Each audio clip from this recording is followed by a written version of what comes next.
say to you tomorrow? Take my hand, child, come with me. It's to a castle I will take you. Where what's to be, they say.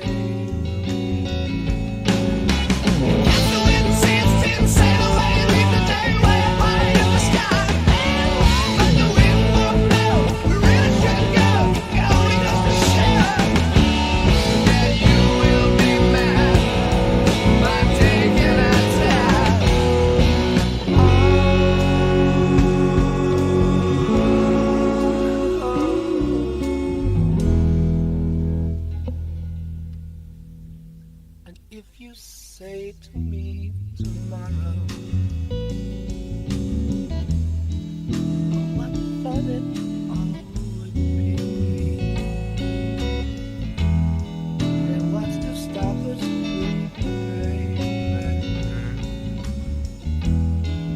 but what is and what should be?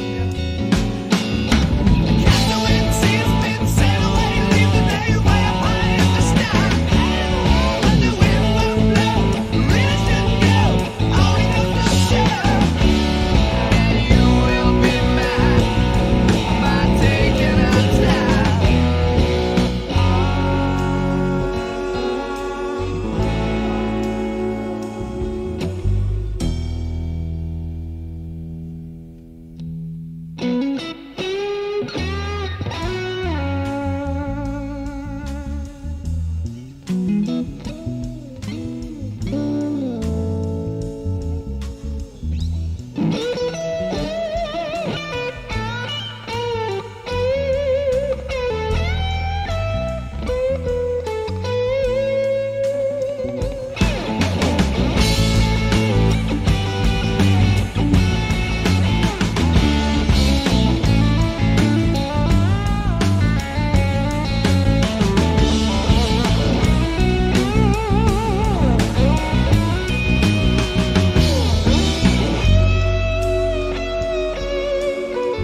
welcome to Academy of Tone 154. Well, I'm back from LA, back from NAMM 2023, and I'm actually pretty jet lagged and tired. But hey, it was an exciting show.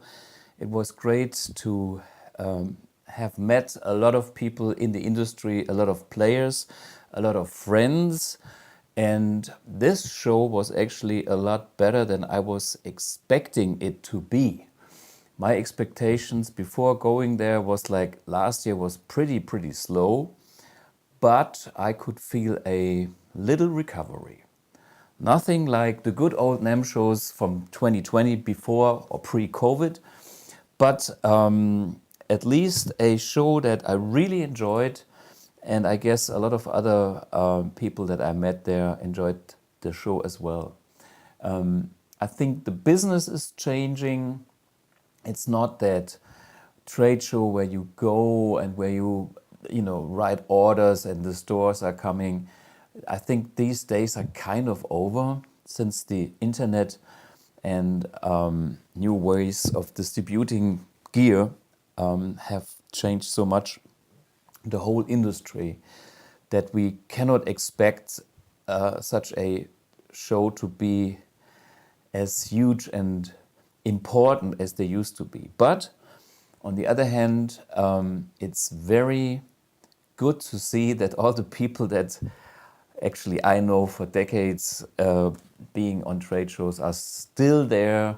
They are coming back, and it's great to see them again. And this year was the first time we have seen some Asian people again. The Chinese could travel, so of course there were some Chinese booths again at NAMM, and I know most people don't care that much about the Chinese, but I actually was happy to see some of my suppliers, because writing emails and communicating is not the same like meeting face to face. And this was good for me because I could catch up and really get my projects for the future projects back in order.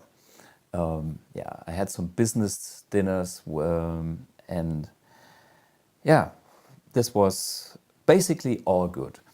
I found something in the internet that official the NAMM show was a question in the music trades, something like a magazine or whatever that is. And the question was, is the NAMM show still relevant? I cut it short. There's a lot of blah blah and talking about that a lot of the big companies not being there anymore, like Fender, Steinway, blah blah blah, Gibson. The question is, what is the conclusion of NAMM show in Anaheim? What is a trade show? What remain? Is it relevant? Is it an evolving marketplace?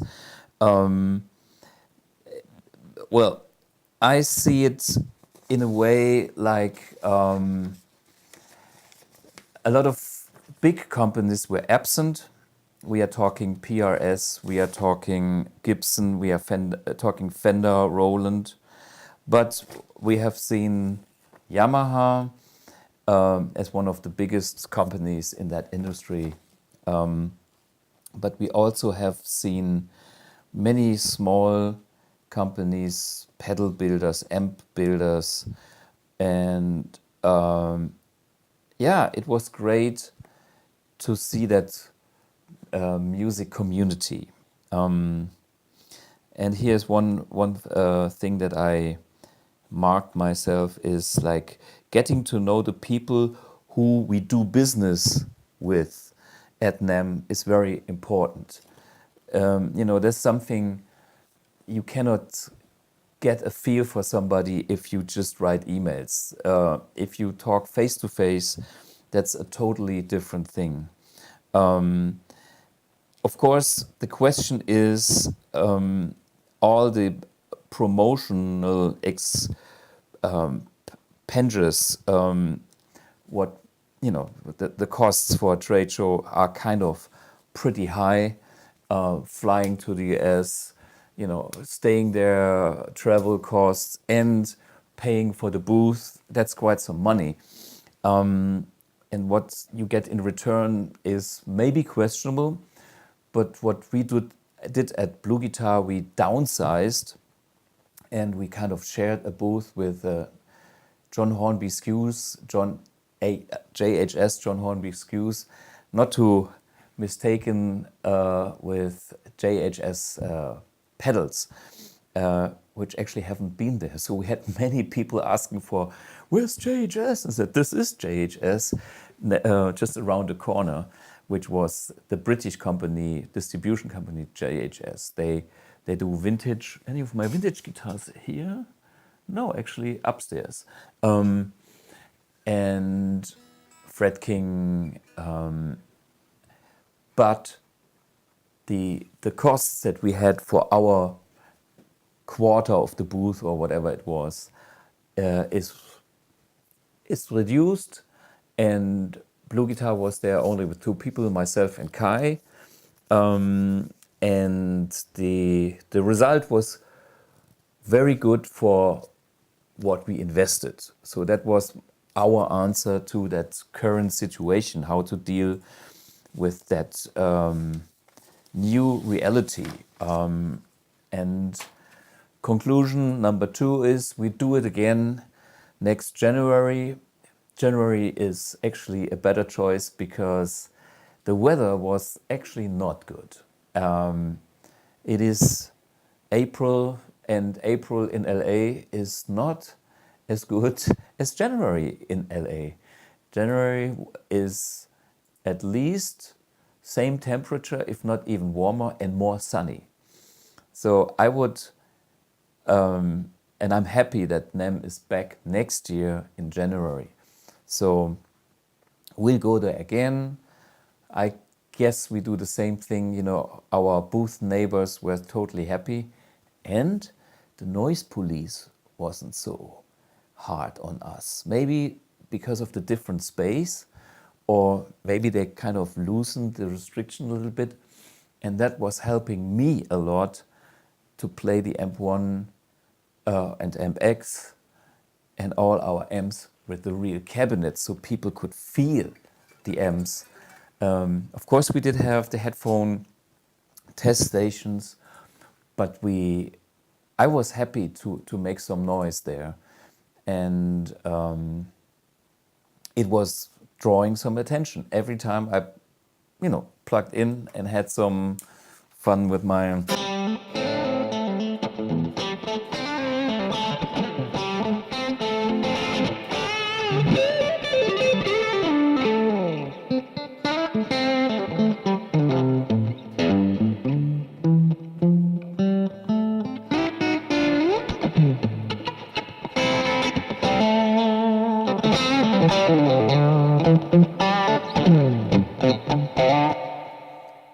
One thing that I learned again in the US, what's super great is always when you have groove. Groove is killer.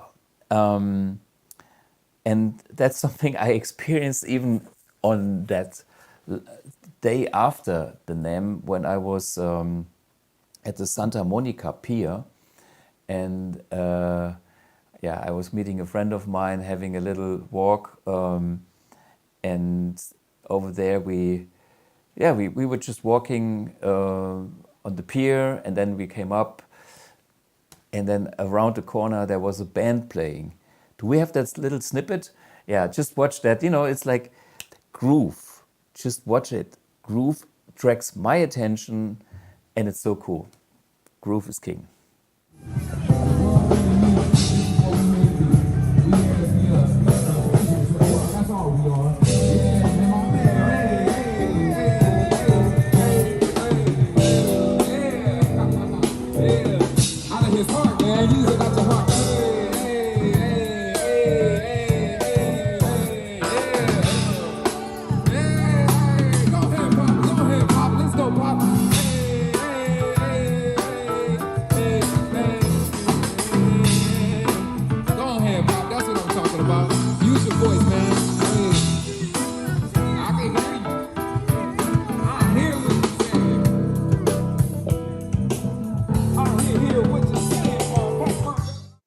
Yeah.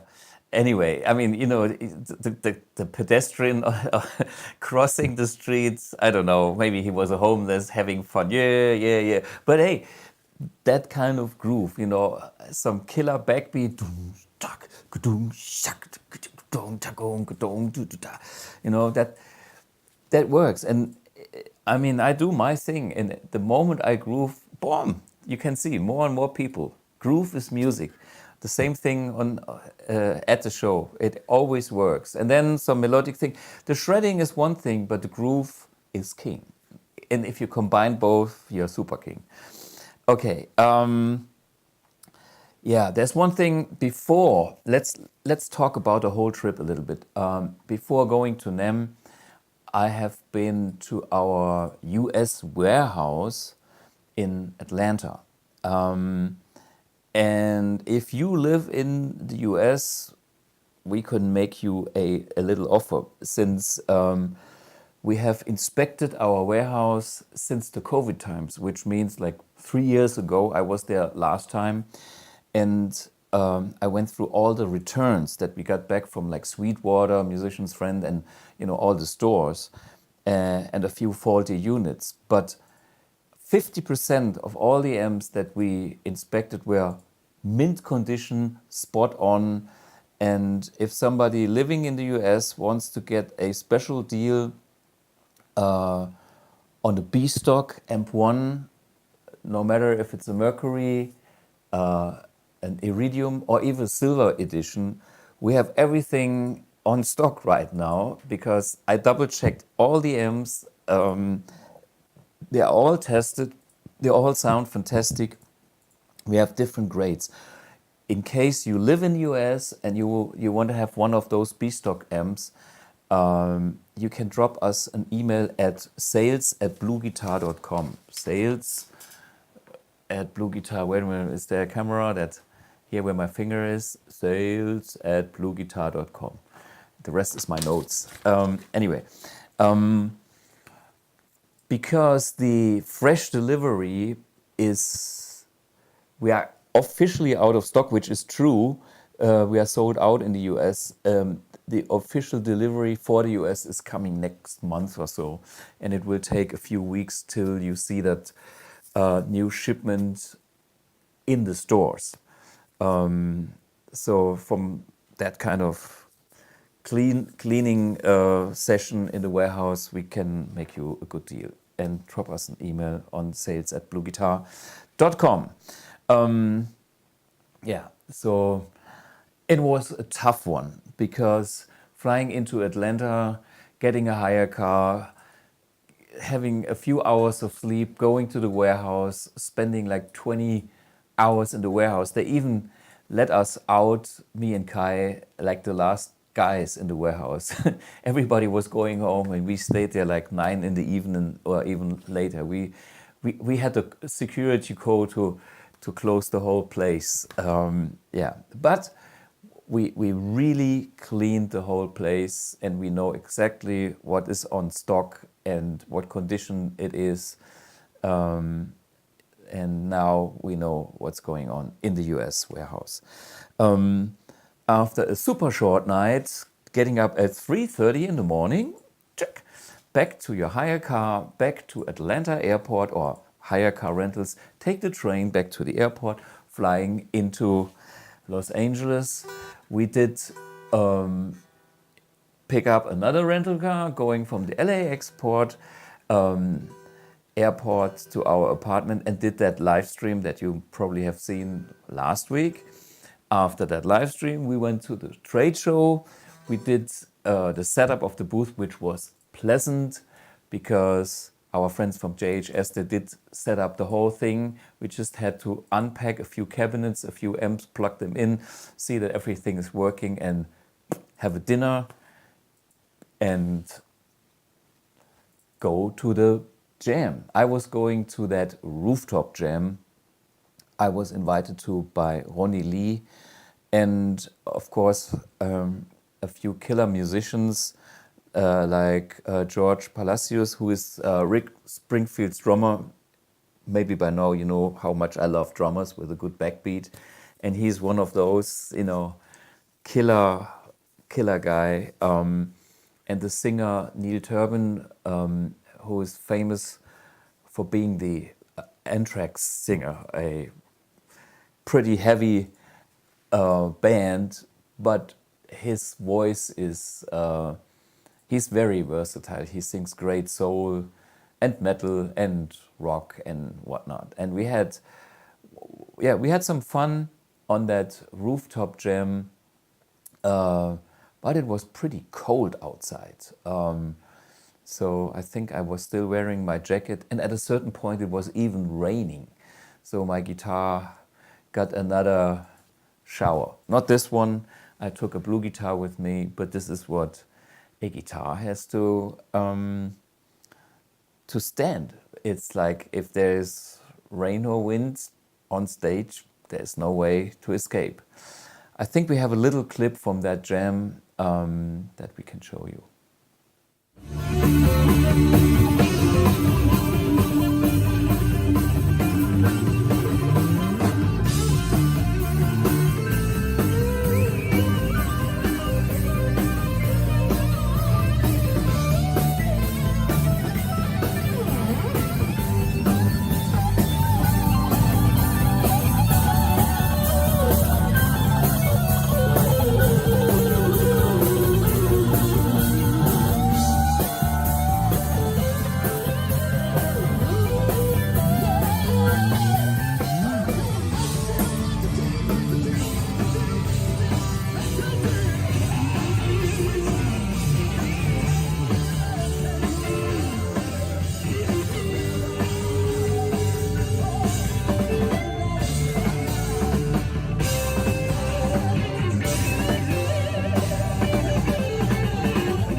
Yeah, so this is what you do after a live stream and after having set up the booth. You go on a rooftop jam, have a few beers, play some music, and then you're definitely tired, good to crash. And then the next morning, there's your first day NAMM, and full on, a lot of people, many great friends that I have seen.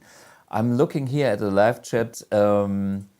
Any video from the rooftop? Yeah, Helmut, you just have seen that one. Very short. There is more snippets, but you know, if I show you all the videos, this episode will get too long. So you've seen it. You have seen a little of the fireworks, which is actually Disneyland. So that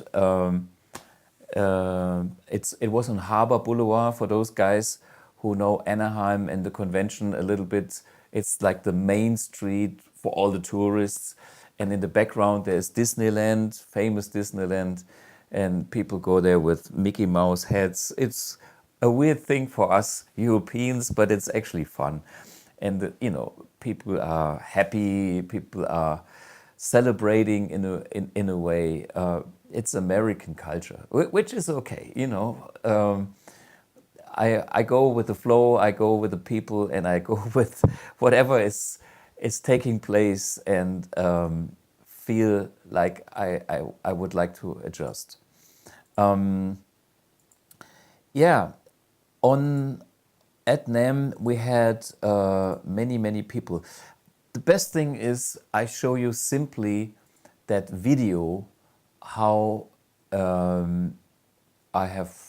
the video that I filmed with my mobile phone at NAMM, and you know, people that I met, so you get a little impression of how NAMM was. Check that out. This is NAMM 2023. Rainy day, very weird. Something is different. Our hire car, Kia, and now let's make the move.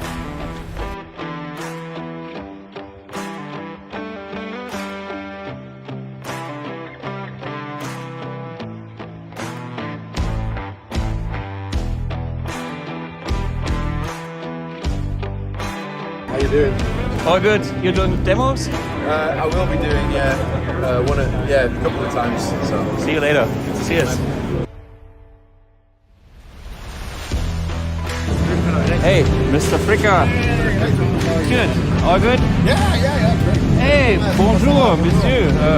French, Canadian, German. Yeah. Okay, All right. see you later. I'll come see you. Okay, sure.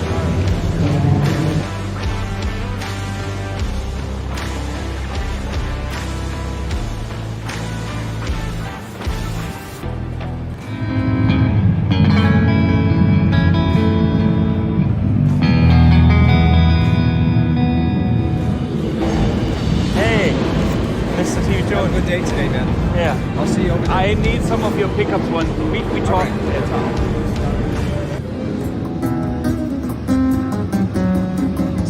Starlights are dying, you must go and see. I'm falling, yes I am falling, and she keeps calling me back again.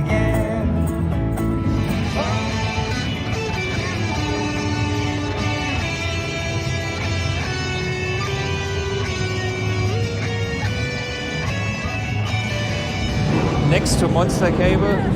Hey, Sammy. Good to see you.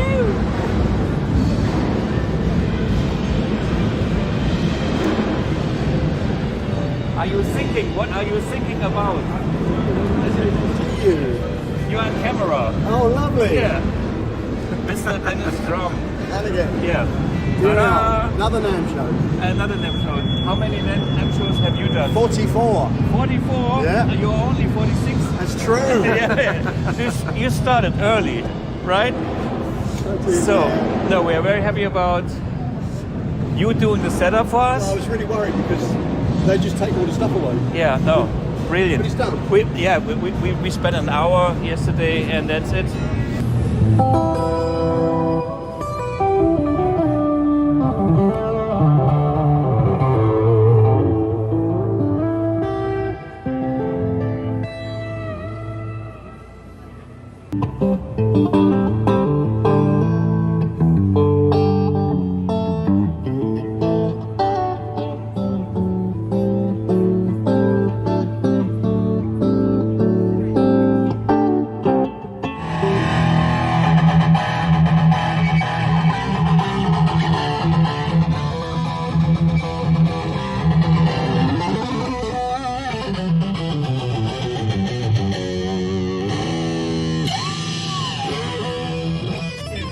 Box and the headphone setup, but I know people enjoy noise, right? Fuck yeah. So this is the BluGuitar booth and I take you on a round through NAMM 2023 on Saturday morning. Digitech is back. Digitech is back. Where me... this is the feedbacker. Yeah. So what's the story about Digitech being back? I heard this is kind of the news, and it's kind of did happen a few weeks ago. Yeah, I would say within the last year. Yeah, so they the parent company of Digitech, the foreign parent company Harman, got bought by Samsung, and Samsung didn't really know what to do with it. And a couple years later, luckily, Cortec, who owns Cort Guitars, came along and got it from Samsung because they knew what it was worth. Samsung, you know, they're third largest corporation in the world. They're concerned with TVs and refrigerators. Yeah. You know, so yeah, they didn't really understand the value of this equipment and this legacy. So now it's back. Yeah, I love the whole line. line. The whole line is back in production. Oh, cool. Yeah, a lot of it has fallen off of. I have a look at the whole line now. Okay. Thanks, man. The overdrive preamp 250.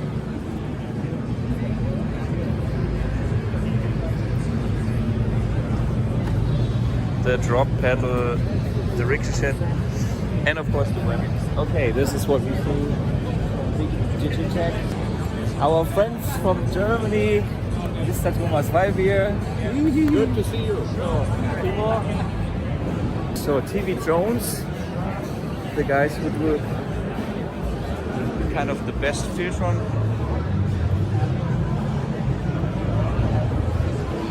Filtertron pickups.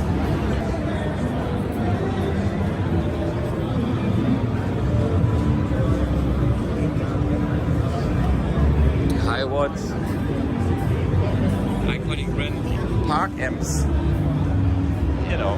Hello, I'm here with Thomas Bluth, maker of the greatest foot pedal power amp in existence. There are a few others, I'm not going to mention them, but we're going to see you at the Guitar Summit in September. I'm playing for TV Jones over there. And we do something. We are going to do something there for sure. And you're here with Eventide, right? Eventide, yes. I'm showing the H90. It's quite an amazing pedal. Had a great jam last night with Larry Mitchell, and we did Little League, and it was beautiful. I wasn't there because I was eating a dinner with the #1 guy. Oh, yeah. Otherwise, I would have shown up like last year. No, it was late. You did it for me. Absolutely. I covered your ass. All right. Bye-bye. Bye-bye.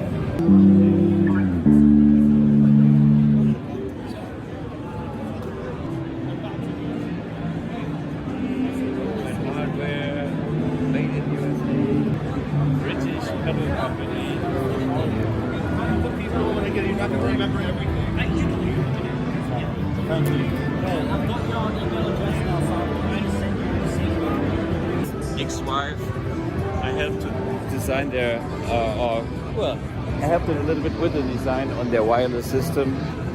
And the Echo Man, for instance, which is a bucket bridge delay. Hey, morning. I have. How are you? Hey, if you don't, you're on camera for my live stream, you know? Right on. I got my Academy of Tone, and I have to tell my people that this gentleman was very influential when it comes to metal tones. You know, this was when I was a newcomer into the metal sound world. You gave me a lot of good advice. Well, dude, that Iridium is absolutely incredible, man. Thank you so many great tones, and nothing sounds like anything else on that. So it's a wide variety of tones on that. You did right. Yeah. You did right. It sounded great. Thank you so much. Yep. See you. Good seeing you, Thomas. Knobs. Let's have a look at knobs. How you doing? I'm good. Oh, nice knobs. I love all these classic 70s and the old school stuff, but also important all parts.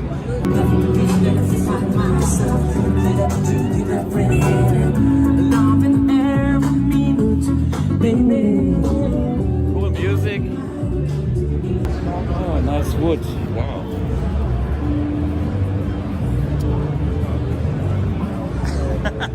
Almost done. Beautiful wood though. Tasty stuff. Yeah, good quality. Franklin, made in the US. Okay, I don't want it too much Western country and Western style, but I always wanted one of those as they are flexible. Okay, well, I might come back later. The Californian promise, it never rains. This is how it looks like, yeah. This is the NAMM that we know, but the show is not as big as it used to be. There's vintage, and this is where our home is. BluGuitar. And there are people testing it out, being exciting.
Paul Schlachter and David Mattei spotted Stephen Fryette.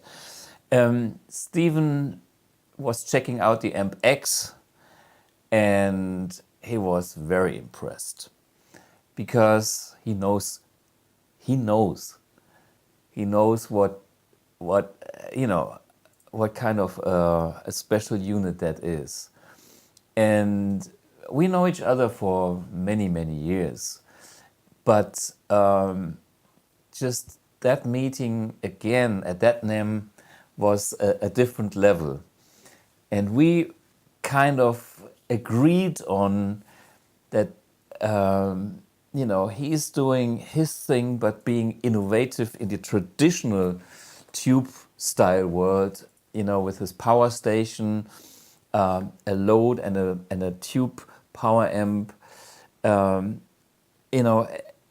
his new amp designs for the traditional amps. That's great stuff. So for me, he is still one of those people who innovate things, even if they don't use that latest technology that we are using.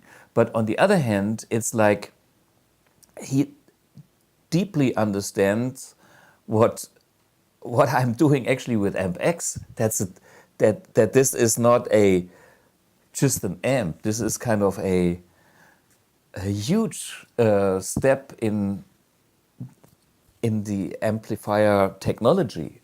What we are doing here, nobody has done before. And he was checking it out and playing it. And you could see on his face while checking it out that he could feel that the AmpX is real.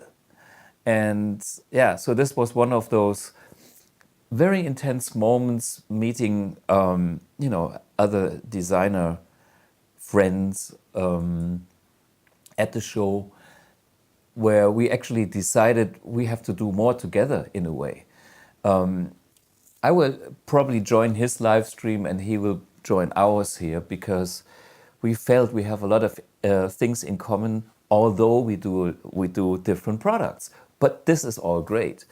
And the other thing that I have done being at NAMM, I was talking to other amp manufacturers and pedal manufacturers, trying to get a feel if I get their products licensed kind of into AmpX. So I was talking to Boutique Amp about Friedman and Soldano, and they really appreciated me asking that. So they do have contracts with other companies, so they will double check. And if it's possible from their side, we collaborate on things like that, so that the AmpX has officially approved models of these amps. And if they can't do it, they said, it's okay. For instance, with Synergy, they have the same problem. Synergy is that module, tube model amp that uses all kinds of different boutique channels, and also Marshall and Fender. And they asked Marshall and they were not interested. So they did their Marshall module, but they did a deal with Marshall. So they had to call it whatever, the British module. But I will talk to those companies either in having that share for their brand or product, and if not possible, how to name it, because I don't want to devaluate their product, because I respect that, original quality of, a Friedman or a Soldano. These brands exist because there are people behind that created something special. And I want to respect that, and I want them to have a share if I sell something, if it's possible. If they have already their deal with the other company exclusively, and they can't do it, I will still talk to them, and we agreed that we find a nice wording that's making everybody happy. So that's the thing. I see in the comments here, synergy. Many manufacturers also work with synergy, or vice versa, because synergy contacts other manufacturers if they are fine to do their module. And I've done this, of course, with Frayet and with Synergy and with a few others that I met over there. Yeah, that's the good thing. And then I spoke with a lot of, other companies that supply speakers and parts and blah, blah, blah. That's, for me, the big thing on a trade show is the networking thing. It's not about selling the amps. That's last century. Selling the amps today is with big dealers. And of course, it was great, Mitch Gallagher, I met briefly, Sweetwater guy, and we met the Thomann guy. So it's good to meet in person and talk a little bit about things that are worth talking about to make a better business. Will there be ref amps on the AmpX too? Let's see. Why not? Actually, I haven't talked to these guys, but they are there, and some of the ref amps I like. There's so many. I see a comment here. The Marshall said no 800. Seems like a good name, right? Yeah, we will find ways how to make something. And of course, I'll have the bad boy, which is already in the making. Talking about the AmpX, next week, exactly in 7 days, we have a special on the AmpX, and we show you some sounds. And that should include the Bad Boy 800. It's on the to-do list for the beginning of next week, from Monday to maybe we start Friday. Let's see. We are so busy. We have so many things. We didn't show the very latest version because we had some software issues with the AmpX, but these are solved now. Blah, blah, blah. Anyway, next week is a big AmpX episode here again, so we give you the latest updates. And by the way, if you go on our website, we are getting the more and more information about the AmpX on there, which you can find on the BluGuipedia, or if you click on the AmpX there. So what else do we have in the chat here? Blah, blah, blah. Okay, I don't see synergies. The PVM 800. Yeah, that's all stuff on my list anyhow. You have seen these amps here in the studio, so they are on the list. But to be honest, it takes quite some time to recreate such an amp on the AmpX platform. It's not a 10-minute job, because we actually model each of the controls and the interaction, and it takes several days, 2 people, several days to get close. And sometimes I even think we might have 1 or 2 attempts to get it perfect. I see already a lot of comments going on here. AmpX, the alchemy of sound. Yeah, it's a nice title. Adrian Suchiu says, I preferred the VH4, very close, but the 6505 has that tip of the tone, but I don't like it. Yeah, I mean, all these nuances are matter of taste. And there's the EVH Mark III, and there's, when you think about certain amps, look at my Plexi collection or 800s. There's not one 800, there is several 800s. And that's the beauty of the AmpX. I can actually do several 800s, and they all have their little unique character. And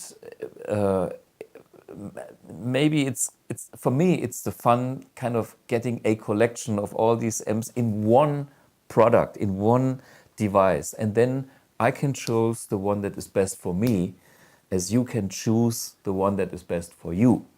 And there's every plexi is different. I haven't played two plexi being exactly the same.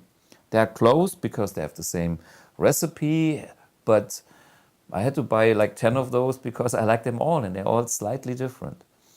And I have better ones, but I have, depending on what you're doing, if you want more a rocky sound or a bluesier sound, that's all part of the choice. Okay, let me, Fried Deliverance, cool amp, yes. My silver amp 1 is acting strange. So the sound is fading in and out and stops playing completely at time. Is there any setting or adjustment I can adjust for this? What about checking the noise gate? Wait a minute, I show you. Fading in and out could be, I'm thinking about this little switch here, the noise gate could be on metal.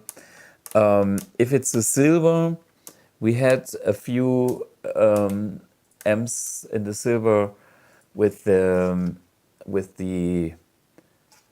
issue on the custom controls, but this is long solved.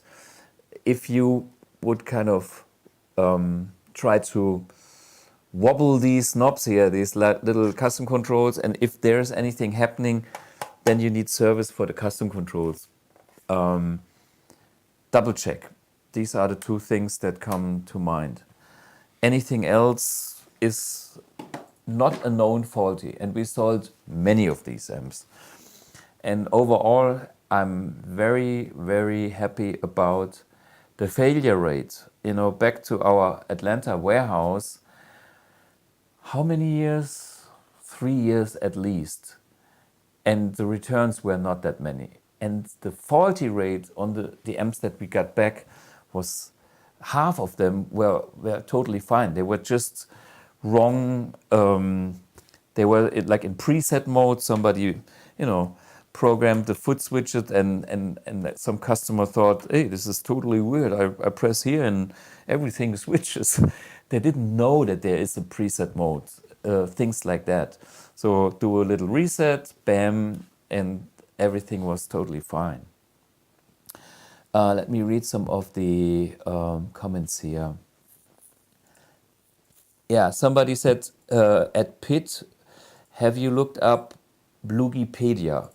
Again, BluGuitarDude is one of the biggest and most important projects for BluGuitar this year. As the moment the AmpX is coming out, there will be hundreds of questions, hundreds. And I don't have the time to answer every person individually. So my job is to get my brain into BluGuitarDude. So you can go to BluGuitarDude, you have a search bar, you can find your answer there. And if it's not there, we will write it for you. Then you can leave a message there like, I don't get an answer about my topic here. What's the question? Bam. But it's an ever-growing knowledge base. And we will even rearrange the whole thing that we, this is an internet thing that we have better access with Google search to the topics. That's a huge project, but in the end, BluGuitarDude will end up being my knowledge as an online database, and that will be expanded even to, topics from what is the wiring of this guitar and how to install the dummy coil. All the questions that you asked me here will end up on the BluGuitarDude. The big advantage is anytime accessible, 24/7, every day, whatever, no, 365 days. And I will forget things easily. So if I don't, and it's better than a manual. A manual is a printed book, and the manual has too many pages and you get lost. So we have to work on our BluGuipedia to make it easy accessible for you guys. And we are there with version 1, but you will see this will be a big thing for us. And we will be as innovative and as good as designing an amp. We have also the job to design the knowledge base that comes with it, so you can actually handle it and operate it in an easy way and have an assistance here. Important. Okay, more questions. Will you do signature amps like the Nolly or Christian Kohle? I will do anything that comes to mind, but hey, this is a 10-year project, AmpX. It will come with Amp 1 Mercury. We can listen to those sounds next week, and a few new sounds that I already created, and Iridium, and then some classic amps, and then there comes this amp and that amp, blah, blah, blah. I cannot promise that I have tons of amps available at the beginning, but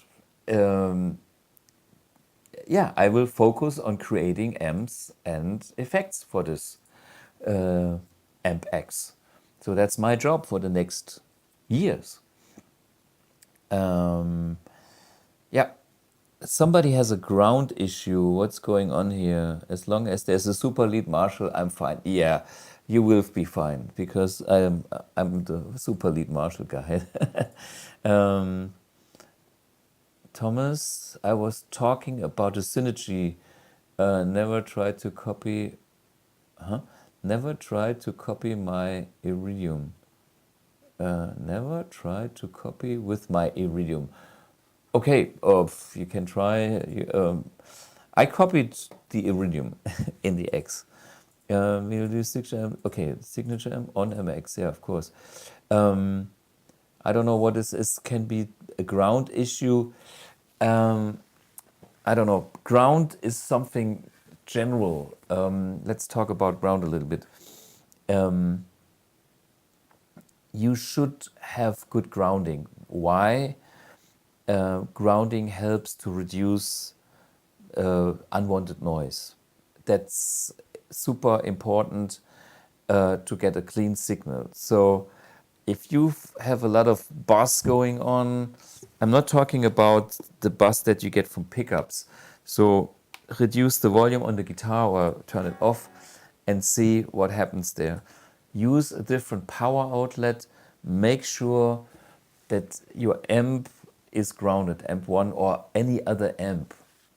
It's no fun to have non-grounded amps. And I know some venues have very weird, fucked up power. It's not fun. Yeah. Thomas, can you explain how to do the tapping harmonics on leave of absence? Oh man, now we talk music. Leave of absence.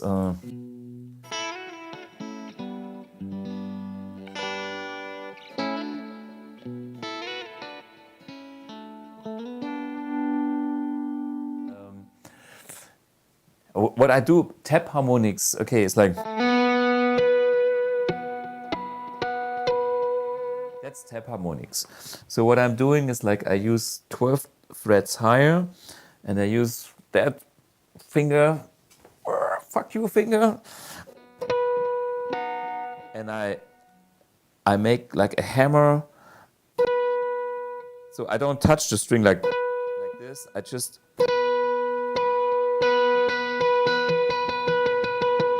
like a piano hammer. I hit the string and I take it off the fret immediately. So, and you can do this like here, and there's a 5th interval on that fret, and the octave is 2 frets down below. Maybe do it on E, 21st fret, This is the 14th fret on the G string, and 16, 14, 21st, 16, 14. And with a little bit more gain, it will sound. And with more gain.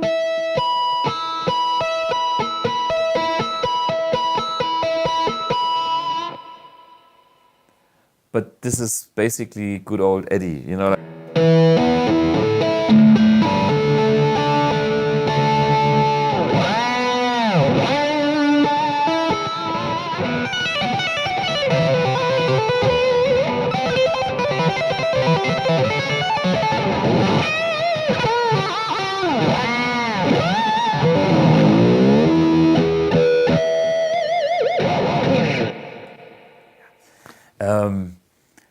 That's tap harmonics. This is something I do sometimes too when I have the open string, and I just hit that. What is it called? The natural harmonics, like the octave, the fifth above, another octave, and then it goes a major third, and some weird stuff here. Or listen to Jeff Beck; he's doing this too. Okay, that was a quick musical question here. Neo News, a Neo speaker.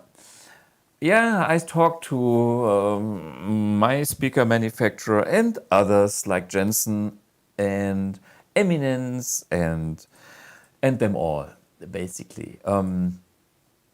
That's a project that I will invest a bit more time once, besides AmpX, but that's we're getting another focus after, in the near future. So it's still on my wish list, and certain things take years, as we have learned from AmpX and the speakers. So I have my 5-6 projects going on, and the results will pop up one day, just eventually, bam, and then it's there, and it's all good. And nobody sees how many samples and tests I have done. And nobody cares, even myself, I don't care, because I like to do them. If it's 10, it's 10. If it's only 3, it's 3, but it's never 3. And here's the thing, also that I learned about our cabinets. The other day I was thinking about how are other manufacturing dealing with speakers.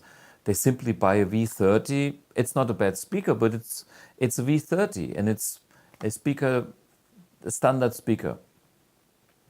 But I have every speaker maxed out for every cabinet. So in the nano cab is a different speaker than in the fat cab, than in the twin cab.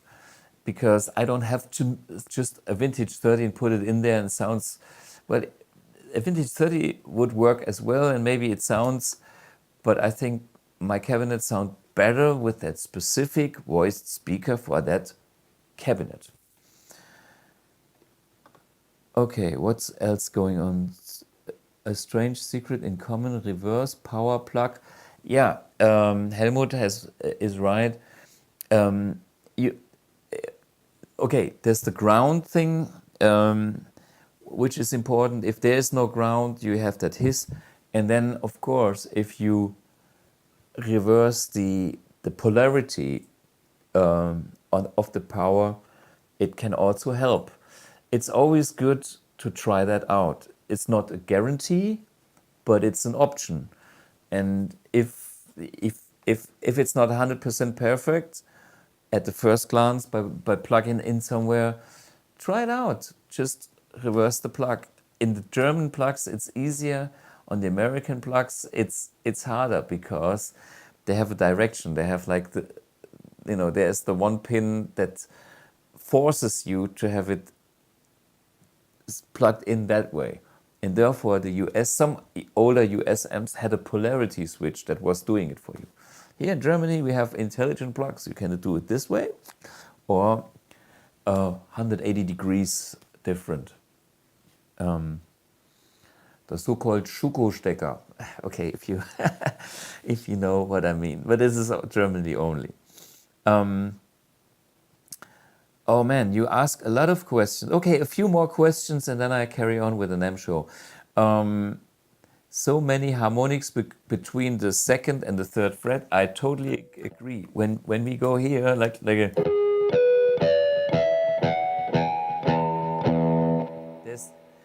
there's actually a harmonic every inch, and this is what you can hear.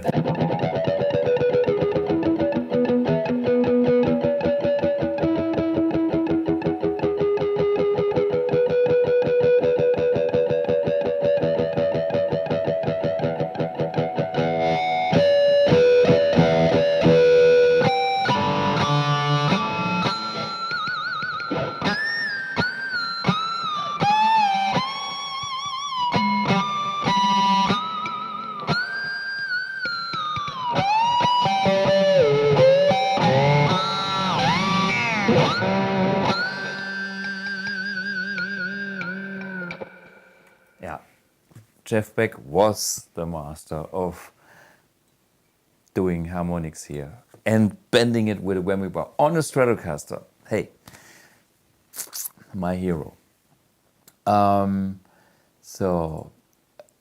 What do I think about HSS strats, humbucker single coil? Yeah, it's a cool thing, but I'm the single coil authentic kind of guy. But I will get a humbucker strat pretty soon. Maybe 2 humbuckers, maybe HSS. It's on my experimental list for myself. But I want a special humbucker. That's wait and see. But this is a private project for me. How do you do the super harmonic before the saddle? Okay, that's my little trick. I use my fingernail and I kind of connect that to the string and use my fingernail as a plectrum. So, and the other thing is I'm also using the whammy bar to kind of detune the string and then bend it up. Oh, my nut needs a little bit lubricant to make it better.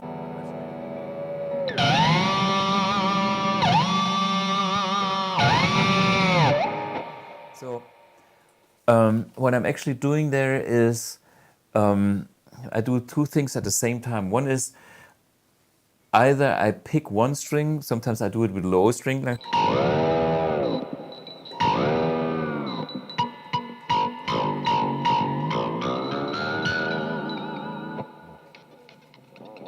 noisy bastard, maybe.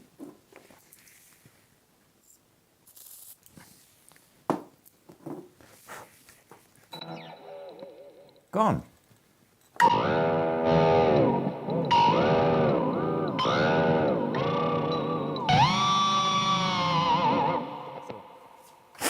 That is the G string, which is kind of the most exposed one, since I have a string tree that kind of puts down the other strings. Wait a minute, just give me something to clean my fretboard. Even better. Tissues for my guests, if I have guests that have a flu or start sneezing, or myself want to clean my fretboard. So.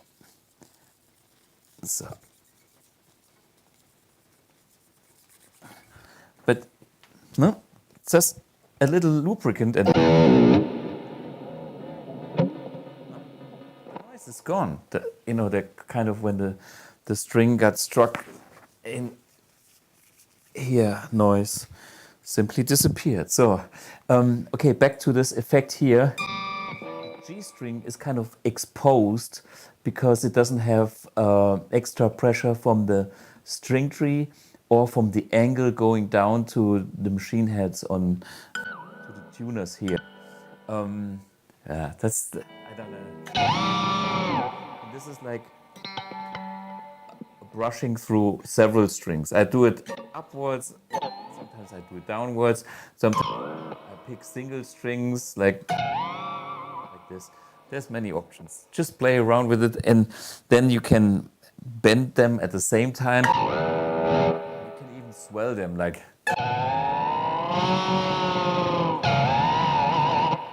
And then there's another trick I do, which is I use the strings here. Tons of things you can do. We can do a noise episode, Tom Morello and do my scratch.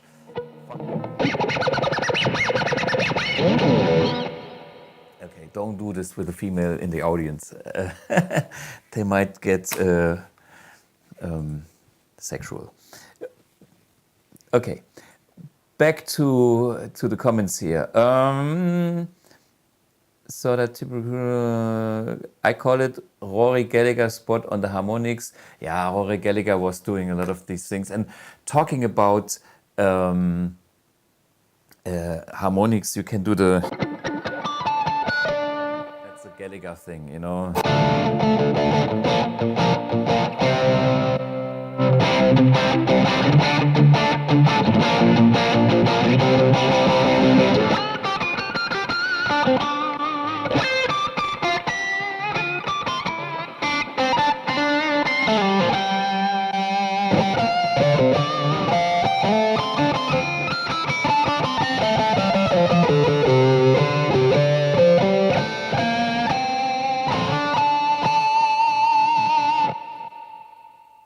So if you know where to make that harmonic here, you can get a lot of it. I use actually the pickups as a reference point. So when I look at the pickup, I know where my notes are. Maybe that helps. Thomas, underground techniques of sound. Okay, Matthias Eklund is the master of harmonics. Yeah, sure. How many times do you change the frets on this guitar? And how could the fretboard survive after so many years? That's a good question. I have changed the frets about probably 7, 8, 10 times at least. I bought the guitar when I was 17. I had some steel frets in there, but I didn't like them too much. So I kind of really play them for as long as I can, and they wear out and they go and they shrink. But yeah, this is what I do. And what happens actually is that the necks getting more narrow here, because when you have new frets, you have to cut the edges of the frets, and always when you cut the edges a little bit, there's a slightly piece of wood that is getting lost as well. So I have the fret job done by people like Andreas Kloppmann, who knows that guitar very well and spends a lot of time to do that free fret job, so not too much wood is lost. Oh, okay. Why didn't you like the steel frets? It's very simple. They are too bright. My guitar already is kind of bright, and the frets were too bright for me. I mean, they lasted quite long, so it was a good investment, and maybe they are great on your guitar, but there is something about that guitar plus the steel frets that I didn't like that much. Of course, it's only a nuance, but it's like, I like warmth and I like brightness,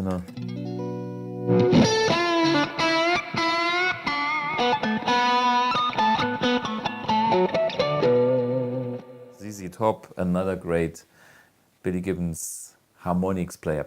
Beep, beep, beep. Okay, that was the guitar bits. Let's go back to NAMM. I think we have tons of pictures that I wanted to show you. And before we start with that, there's a few things that I would like to mention of things that I have seen. Some of them I don't have pictures. I didn't take all the product pictures.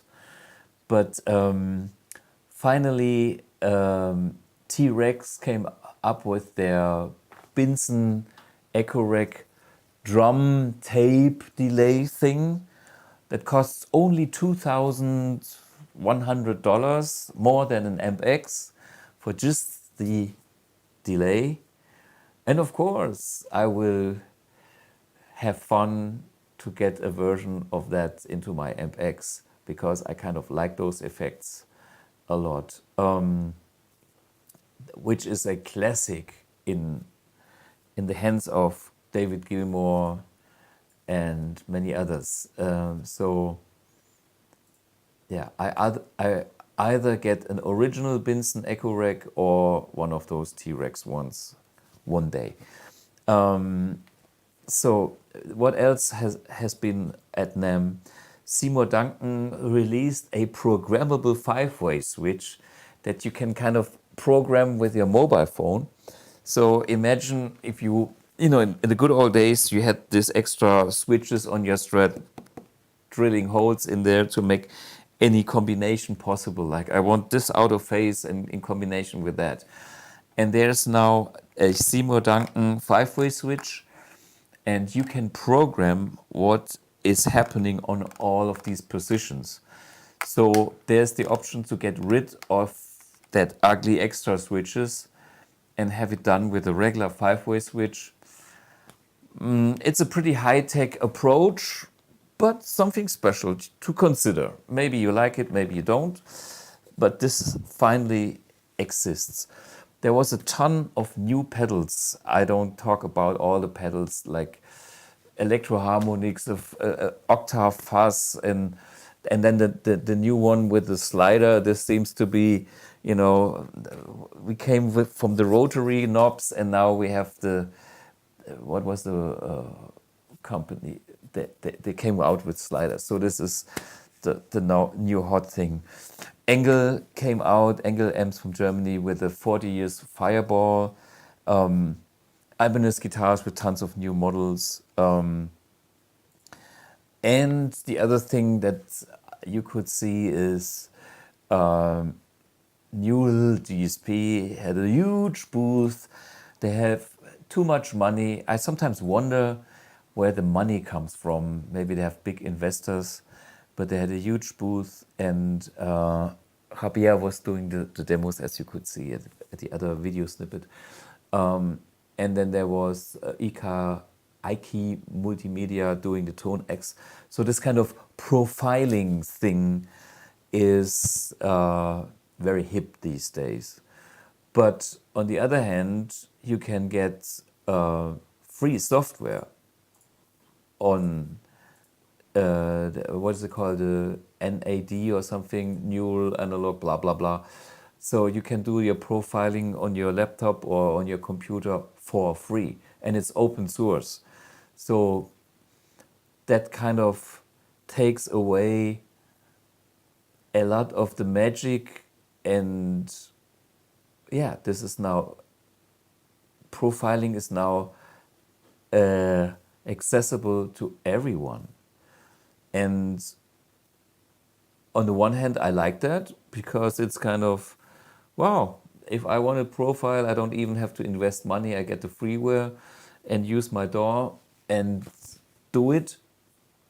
On the other hand, it's a bad thing, because if there's no money involved, who is getting anything for it? You know, it's like there is no company that can create things because there is no money to fund new development. So that's one reason why I also love my analog electronics, because that's a consistent value. I learned from music being on the MP3, going, you know, to something that good old CDs and stuff that I have been doing in the past gets worthless, because Spotify, you get a few cents, if at all, and you have no money to fund a new record production. So when everybody is just profiling other people's amps, where is the money to create something new?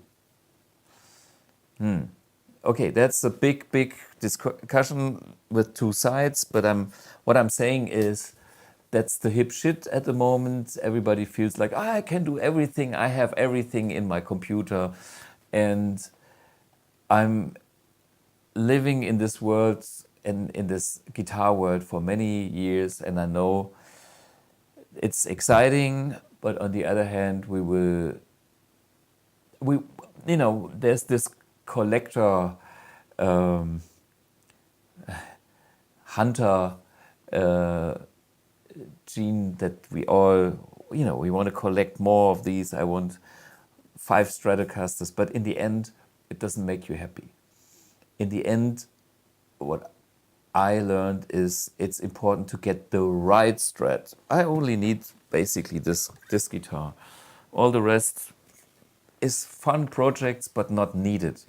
And maybe you are a Les Paul guy, and you are one Les Paul that is the one and only. And it's like if you have 3 girlfriends, you have a lot of stress. One is enough. Anyway, if you know what I mean. So that's what's going on. And a little note here. We have a charity thing going on with Emanuel Knorr. He is connected to the Turkey because, talking about girlfriends, his wife comes from Turkey, and you can kind of get a blue box. The link is in the description below, and there's a earthquake relief charity going on. So, on the other hand, I see the Pit says sometimes it's a long way to find the guitar. Yes, I do agree. I was lucky that I knew that I wanted a Strat, and I found the Strat for me, and I don't regret it. Best investment ever. And some of you guys will probably make the same experience.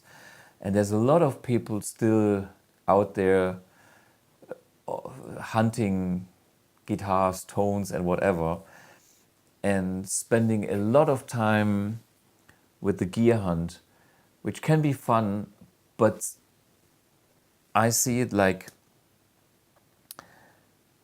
a certain amount of time should be spent on the gear, and more time should be spent on the music and the fun with the gear. So some people don't care about gear, and I think that's also you're missing out something. Gear can really be inspiration. Gear can make you happy to a certain extent, but if you are a gear junkie, you lose the connection to the music, because then it's all about gear, and that doesn't make any sense. Adrian Suchi, Thomas, tell me you tried the AmpX from Blackstar. Yes, I did a full episode on this, and here we have the answer already. 2 comments. It is not analog. It is a combination of analog and digital. The tone stack is modeling, and the power amp stage tube characteristics is also modeled, summing up with 6.5 milliseconds of latency. That's just a physical fact. AmpX is all analog all the way through, 0 latency. So about the rest, I'm not talking too much, besides a few things that look very much like AmpX, but I think the feature set of AmpX is way closer to the real deal boutique amps, like 4-channel amplifiers, like I would say my beloved Houston Kettner Triumph, because this is what I replaced with the like Mercury, or like a Bogner amp, or like a Marshall JVM 410. This is kind of what I'm doing. Blackstar is doing slightly different things.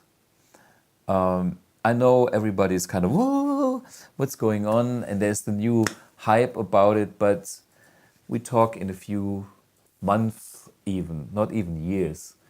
And the AMP1 by BluGuitar is already a classic. And as time goes by, we will learn that AMP1 is designed to last for decades and is designed in a way that it stands the test of time because of what it's doing and because of what it is. I'm going all the way. I'm not doing the compromises. It's a matter of taste. If you like different sounds better, go ahead. But if it comes to quality, this is a boutique quality amp. And this is what, by the way, Stephen Fryette could feel when he was playing the AmpX. And this guy designs, boutique tube amps, non-compromise. We're talking $2,000 amps, not 500, whatever, the real deal. And that's an AMP1. And this is why we have famous users using our AMP1. Famous artists, some of them you will find on the website. Some of them are not there yet. But they will come in this episode, in this Academy of Tone very soon. That brings me back about a few. Let me read the comments. I haven't checked pickup wires, but I'll change guitars from Tele or Strat and see, and change cables also. Thanks for... Yeah, I mean, wiring a guitar is also changing the sound. So if you have that original cloth wire, it does something to the tone versus like shielded wire. And on the Les Paul, we have that braided shielding, and that's so sensitive that you hear the difference. Even if you move the shield, I have done this. Okay, there's some, I don't get the full discussion here. Anyway, gear, hand, most people spend more time buying gear rather than playing. Yeah, that's the thing. I mean, there's nothing wrong about gear, but it's like, what is the gear good for? The gear is good for getting a good instrument, a good amp, a good tone, and then you should enjoy playing that great tone. I mean, for me, it's, I plug in and it's a...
Yeah, to me, if the tone is inspiring, dynamic, it makes me feel good, and that makes me make music. And and I'm fucking tired. Trust me, it's like jet lag time. I could, if you give me a pillow, I'll be gone. Actually, this is what I will do after this live stream.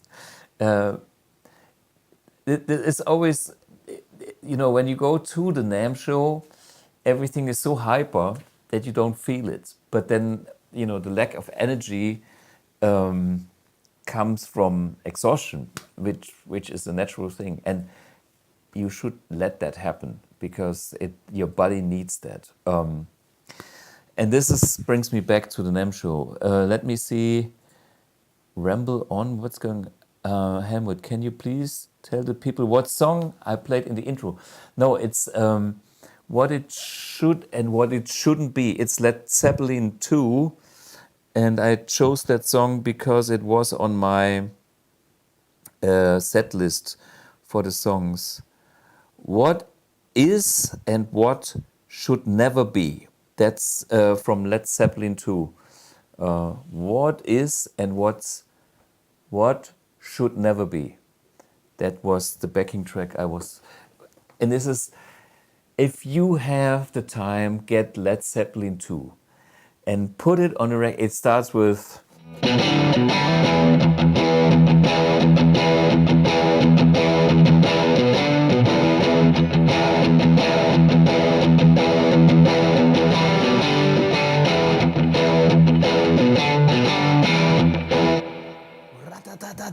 It's one of the greatest rock albums of all time. And then, you know... Yeah.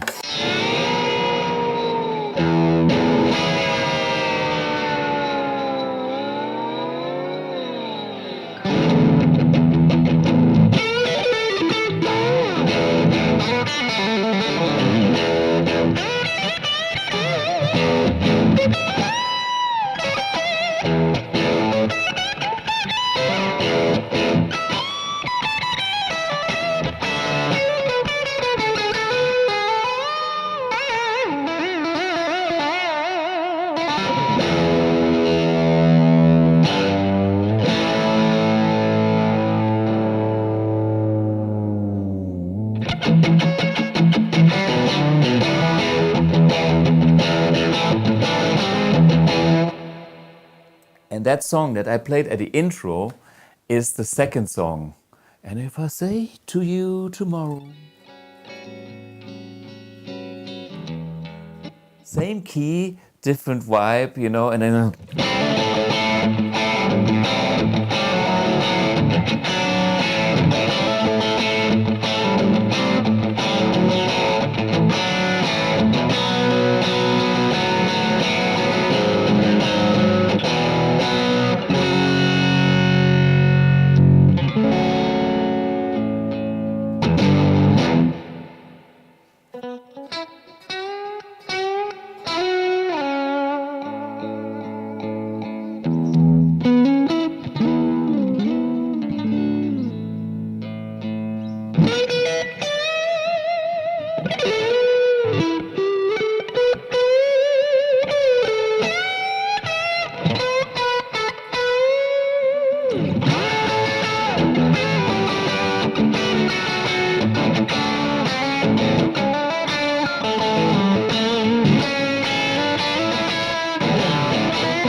Here comes the story.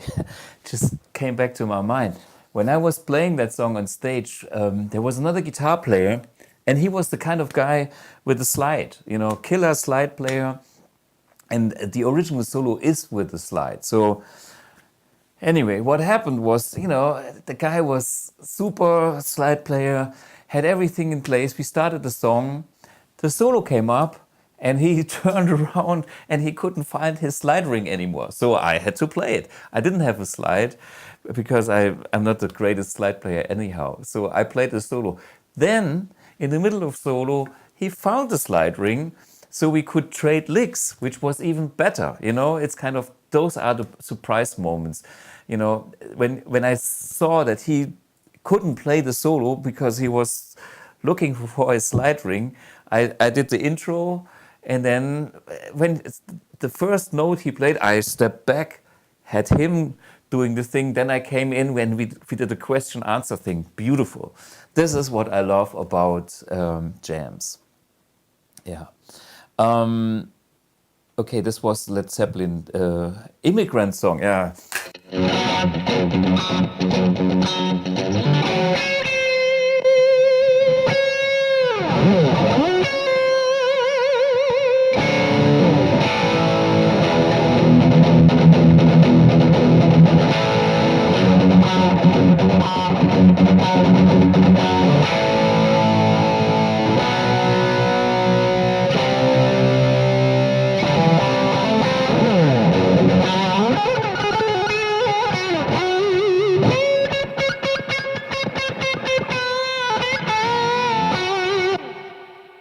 What?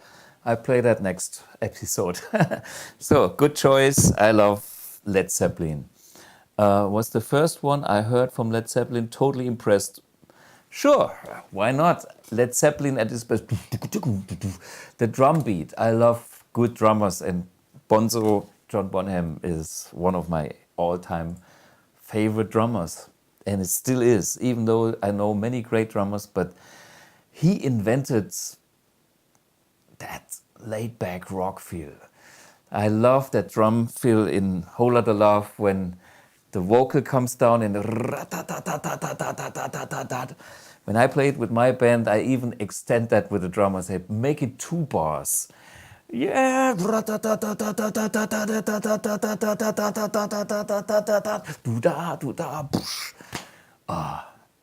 These are the moments I'm really enjoying.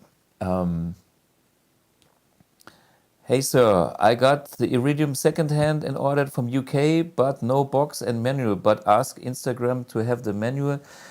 I want book. Is it possible? Yeah, if we can send it by post if you want one. You can download it from our website. Of course, www.bluguitar.com, and there's a little thing called downloads, and you will find the manual for AMP1. But if you write us an email at whatever, info or bestsales@bluguitar.com, we can ship you a padded envelope with a manual and make you happy. For shipment costs. It's not about money. Pooh Ninja is okay, leaving us. Back to the NAMM show. Okay, before we get distracted too much, I have a few pictures here with all the friends and guys in the industry that I wanted to show you. Maybe we just show a few pictures and then I give you the little comment.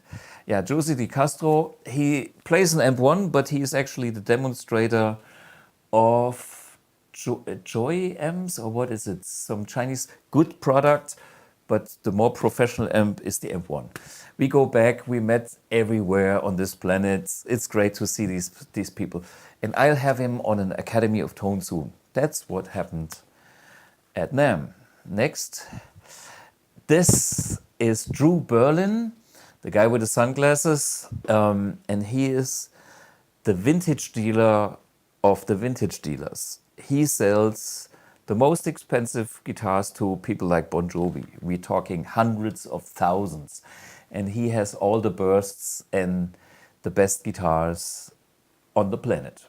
So this guy is,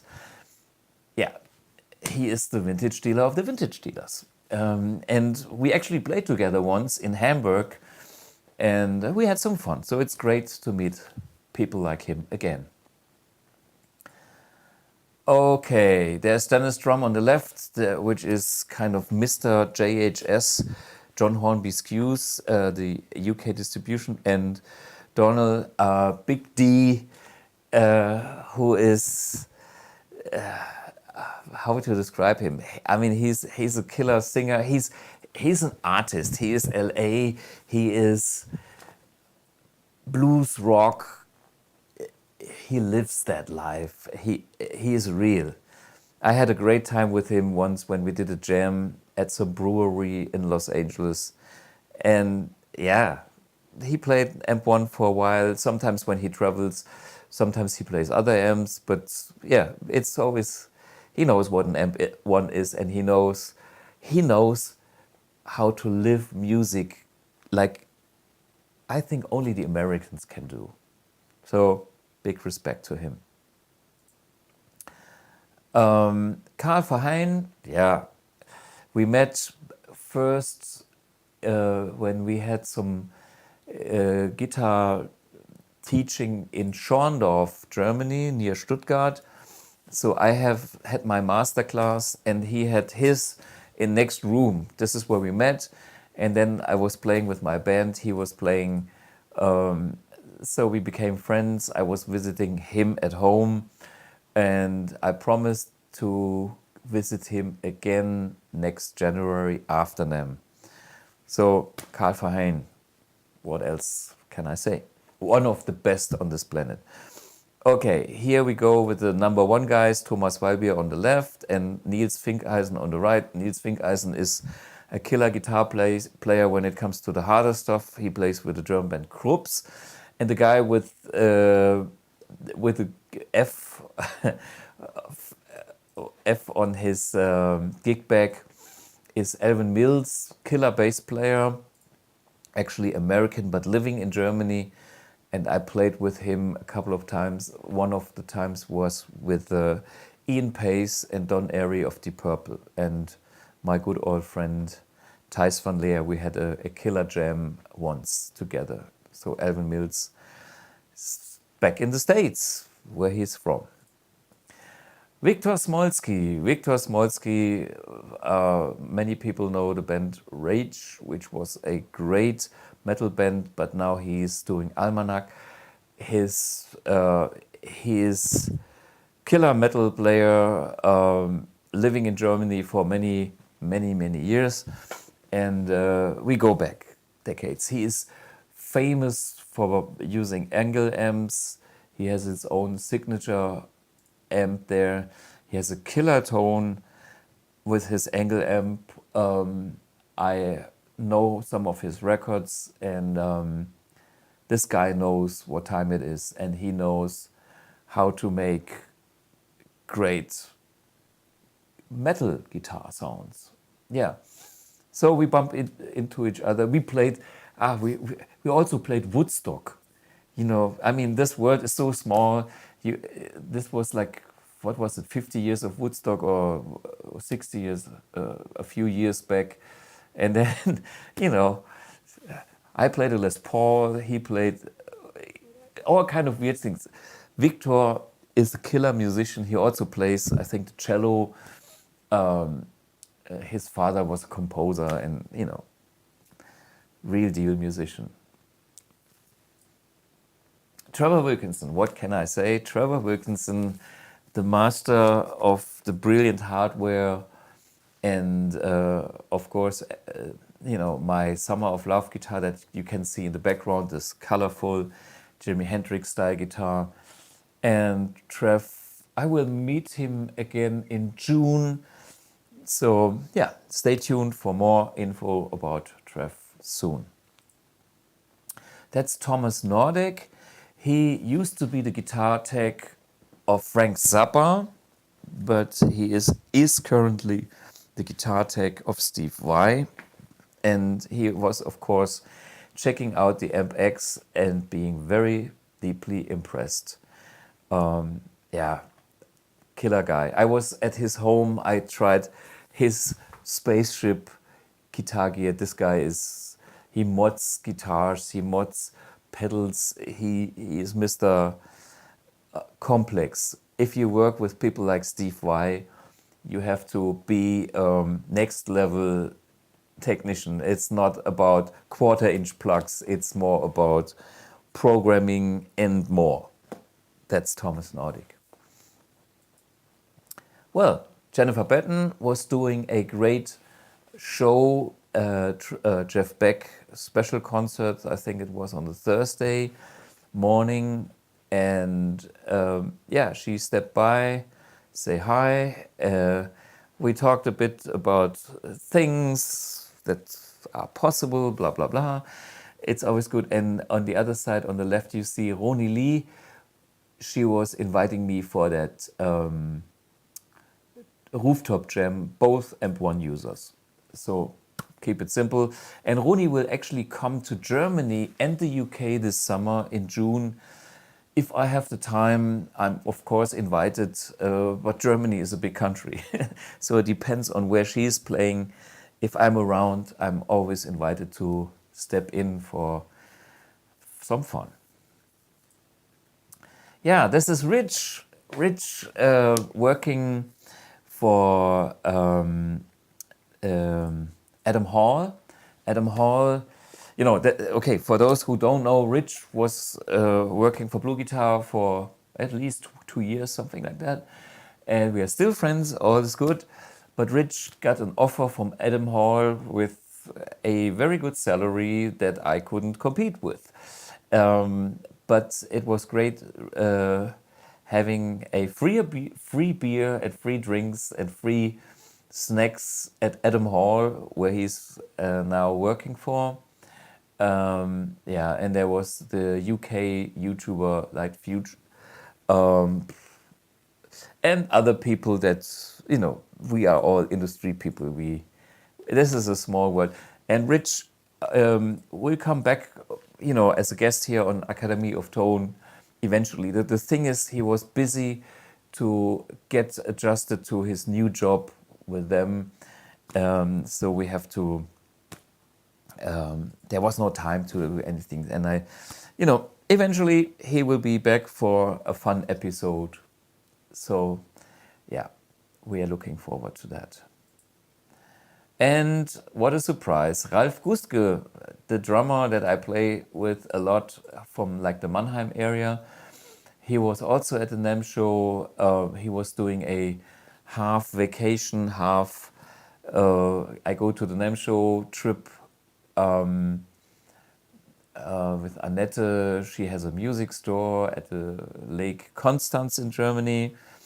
And we will do a great concert at the Lake Constance this summer with Ronnie Romero, the current singer of Ritchie Blackmore's Rainbow, and Tony Carey, the first keyboard player in Rainbow. So we will have a Rainbow evening and see whatever we do. And he will be the drummer for that. Yeah, Peter Ahrens, he was guest on the Academy of Tone a few episodes back. Bad Cat amps were in the house, and I think I loved the Black Cat the most, which was the one that has a killer tone. He designs great amps that really are fun to play, and they are boutique tube amps, the real deal old school style, but hey, there's nothing wrong about that. And Peter is such a great guy, got fantastic ears, and again, makes great products. It's great seeing him again. And by the way, this morning I had the two guys from Bad Cat UK coming to our office here in Saarbrücken. You know, they were former Boogie guys, Mesa Boogie we are talking about, and yeah, we showed them the company, and they were impressed about what we are doing. So, you know, small business, nice people. Okay, Perfecto de Castro, YouTuber, living kind of in the LA area. I've done 1 or 2 videos with him. There's more on our wish list. We tried to do something, but that didn't work out. But, you know, this will happen eventually, probably around Guitar Summit in September this year. Maybe he's coming to the studio. So we talked about things that we could do. Yeah, and this is Neil Turbin, the singer of the Jam. He is known from AmpX, that metal band, but as I said, he's a killer singer in general, and his soul, his voice, for me, I like him best, even with the soul things. We played some soul songs. Wow, goosebumps. This guy. Yeah, one day I'll bring him to Germany and we'll have some fun there. And he's stalking me for years. Every time I go to them, he's coming to, he's also AMP1 user. I mean, besides being a singer, he's also guitarist, and he uses AMP1 and some other things, but he's always the AMP1 guy. Yeah, Neil. Kleber Kashima, yeah. From South America, also good to see him. He's again a big AMP1 user, and we had him on the video interview here on the Academy of Tone. A killer player, one of those who understands how to survive in today's business. Great guy. That's all. What about these people that I have on my mind is one we forgot about is Matt Smith. I think he was in the video when I did the long video walking around through the hall. My friend Matt Smith from Texas. This is the guy who, yeah.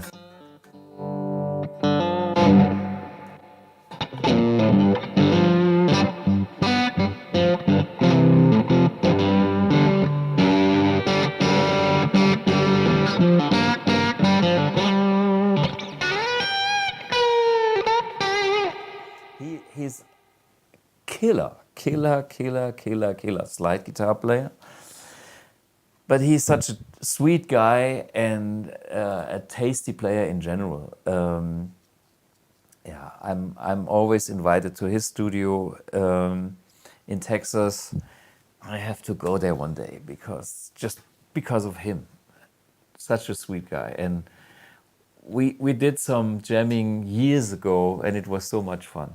So, Matt Smith, if you know him, you know what I'm talking about.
Okay, I think that's it for now.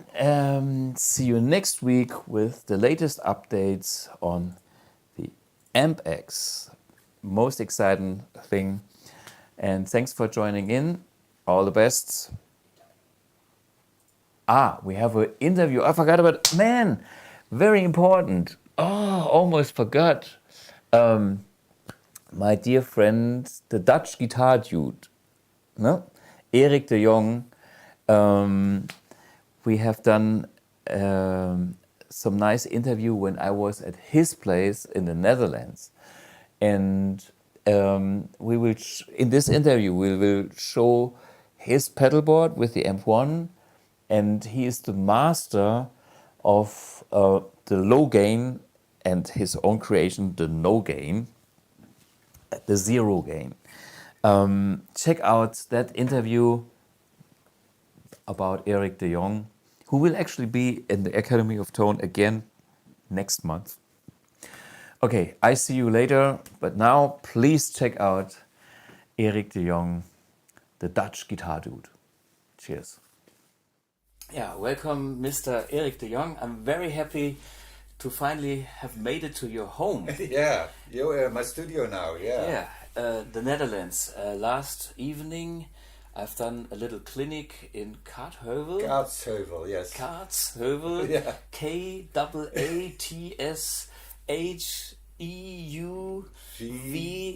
Yes. That's That's Dutch. it. Yeah, that's Dutch, yeah, right. Yeah, so you've been there as well? Yeah. And yeah, it was my first public clinic. This year. This year. We had some people, and it was kind of a long one. Officially started at 8, Yeah. and I think I was finished at 1 in the morning. You had a great time. Yeah, everybody had a great time. Yeah. Yeah, cool shop. Strings and things. Yeah, strings and things, yes. Yeah, and we saw a few known faces for me, Yeah. and I saw a bunch of new faces, and yeah, it was great to see how many people actually play AmpX here in the Yeah. Netherlands. Yeah, it's a lot, I think, yeah. And you know the guy from the shop who is the guitar department. Yeah. He played with a band Bastian Ragas, Yeah. which is funny because I played with Bastian Ragas. Oh, you know him? Yeah, Okay, in 2000, I guess. okay. Some that time, Yeah. 20 years ago. Yeah. Is it in the pop rock Yeah, scene, eh? very. Yeah. Caught in the Act was the band Yeah. back then, and he started a solo career, and I ended up in his band for I don't know, half a year or a year. I don't even remember. Yeah, It's yeah. 20 years ago. Yeah. Anyway, so for me the question is, well, how did you get started with AmpX at all? Yeah. We know each other very well because you do the Facebook group. Yes. And so we sometimes have a little contact and talk about things, and Yeah. I'm very, very happy about you taking care of that group. Yeah. Because I'm too busy. Yeah, I know. That's why I offered to help you. Thank you. Well, the AmpX, it came into my life after I played the Boss Katana for 2 years. Mm-hmm. And the Boss Katana has great sounds, but the feel wasn't there. And that's so I thought I need something with this kind of sound, but with the feel also. And I heard about the AmpX. I saw some videos from your YouTube channel, some A/B comparisons, and I thought, okay, I have to try this thing. And then a guy was selling one, and he said, "Come by my house and test it out." I plug in, and in 2 minutes I knew this was it. Yeah. Yeah. I was already sold by the clean channel only. I was a clean channel with pedals guy, you know. Yeah. And the clean channel is, yeah, it was fantastic to hear for the first time that sparkle it has, and. And then playing with the years, because it's 3 years now I'm using it. Yeah. Then I started to appreciate the vintage channel and the classic and even the modern channel at this time. I think it's always a journey how to discover an AmpX. Yeah. Most people, if they don't find a connection, they think it's a shit unit. Yeah, that's true. Yeah. But some people discover one point and then explore the other options, and finally end up using more than they ever thought. Yeah, true. I have, for instance, a guy that plays fusion, and he came with his pedal board, and he was just blown away by the clean sound again. Yeah. Because you know, fusion and jazz Yeah. background. And then I just dialed in his pedal tones with the other overdrive channels, and now he has nothing.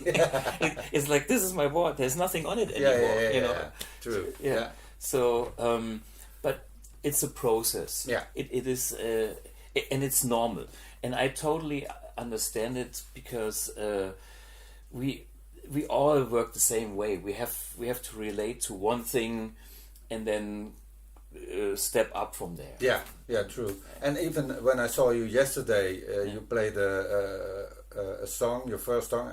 I don't remember the name, but the ballad. Yeah. And you play it all with one channel, the vintage channel. And I thought, I don't need anything than just that channel. Exactly but this is where I come from. Yeah. I come from my old plexi, and the plexi with a little bit too much gain. Some people say, hey, you play the plexi and it's like a bit muddy. But the thing is, I have it all on the volume control. Yeah. I can go to the sweet spot where people think that's the cool plexi, but I can have that extra a little bit more, and it is over the top for the best plexi tone. But it helps sometimes, and then I can clean it up. And that's my trick. Yeah. And that's in my plexis at home, the good old Marshalls, and in the vintage channel. Yeah. And I can play a whole gig just with this one sound. I you get everything from it. Yeah, really. Yeah. Well, I use the volume control on the guitars too. I learned that about 5 years ago. I really started using that. Yeah. And the tone control also, because I think you can do a lot with the tone controls also. A lot of people don't use it that much, but you can do so much with it. Yeah. Yeah, absolutely. Jeff Beck was one of the biggest when it comes to tone control. Yeah. I'm doing a little bit with it, but you are right, I should do more. Well, my favorite guitar player, Michael Landau, he uses everything, and he gets everything with just the volume. The volume alone is a tone control in his view. Yeah. It's great. Talking about Michael Landau, I know that you have some Landau-ish sounds on your YouTube channel and in some videos. Yeah. Talking about your guitars, what is... I think that these are special because, you know, strats with weird filter tones. Yeah. Well, this one is my main. If I want to go for the Landau sound he uses now, this is the one that, I use because it's really low wind humbuckers, Pfaff style, and you get really great clean sounds with it, clean and slightly overdriven sounds. And this is the same sound like this, but more sparkle. These are very bright, so to speak. So you can get like a single coil sound with it. Okay, let me check. I just want to need... okay, the guitars also sound slightly different. Yeah, true. By nature. This is a body, is a Mexican Strat, but I liked this next from Kaufmann's guitars. It's a 9.5. Is this a Dutch guy? Yeah. Okay. Dutch, he was at the Guitar Summit too with this shop. Oh, yeah. You play 10s? Yeah, 10. What brand? Daddario. Daddario, oh yeah, okay. The good stuff. Yeah. Too good for me. I got used to my Ernie balls, and now I can't play a hybrid set, eh? Yeah. But I know Daddarios are very, very evenly. So when you play the high strings and the low strings, there's not much difference. They are all kind of balanced. Yeah. And the set that I'm playing is not that bad, but I got so used to it, I can't change anymore. I'm too old. I knew you were playing a hybrid set, so when I came home from the Guitar Summit last year, I said, okay, I'm gonna try this too, but I can't get used to it. I know what you mean. It's too late. Yeah. Okay, nice guitar. Just for the feel. Yeah. The neck was okay. This is lighter. Yeah. Okay. And tone is lighter too. Yeah. It's brighter. This is a Mexican Fender too. And that's from the shop. How for the production. Now the vintage style, the worn. That's standard. Relict. Yeah, that's standard from the shop. But I like relic guitars. And this one, this is my Landau tribute Strat. He had a tour in 2007, 2008 here in Europe. Yeah. He played a lot in Germany too. And that's one of my main guitars.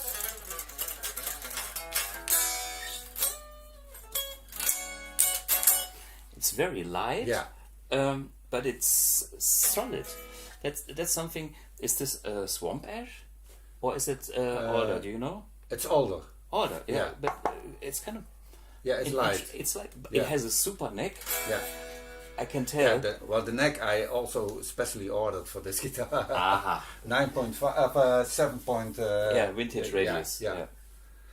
But this, and then I have my Ibanez. It's already downstairs because we are going to a next event. Yeah. My Ibanez Andy Timmons. That's really I have played Ibanez's really a lot in the past in my hard rock days when my hair was here, and they have very thin necks. Yeah. But this one, the Andy Timmons Strat, has this as a strut neck. A classic neck. Yeah. Because Andy is basically a classic Strat guy. True. Yeah. Always has been. Yeah. And that guitar, I'm using that a lot because it can do anything. It can do vintage stuff, but it can also do modern stuff. Yeah.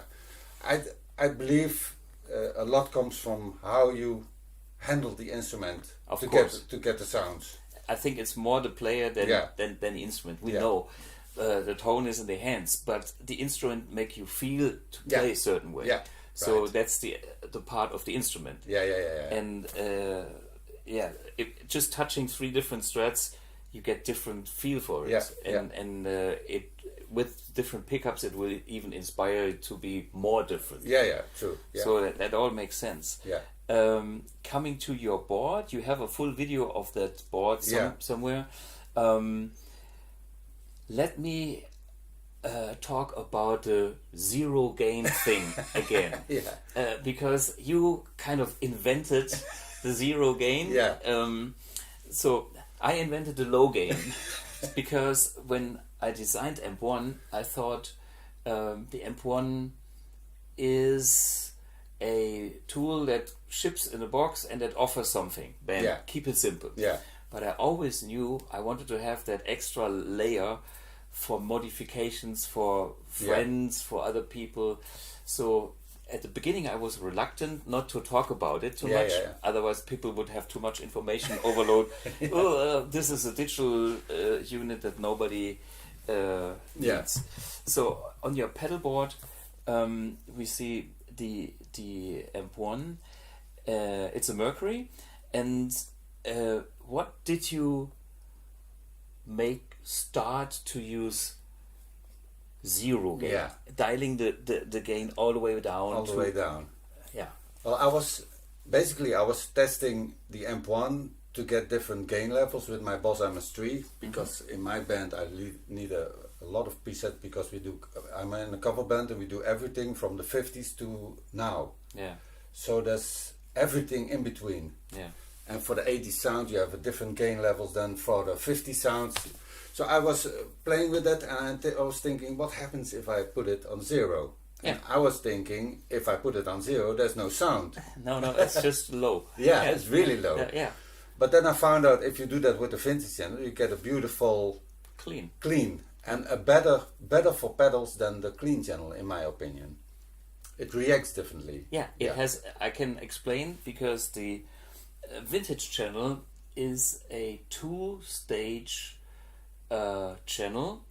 It has one more stage compared to the clean channel, and as the vintage channel has this zagging compression AC30-ish amp is driven feel and dynamic, it is even more dynamic. And that's if you use that dynamic in combination with your pedals, it's magic. I get really great sounds with that. And now I'm really, my gain is never, you see on my unit it's on 8 or 7 like that. 8, and then I use the MIDI gain and it's never on 100. It's between 50 and 0, so to speak. That's how I get my sound.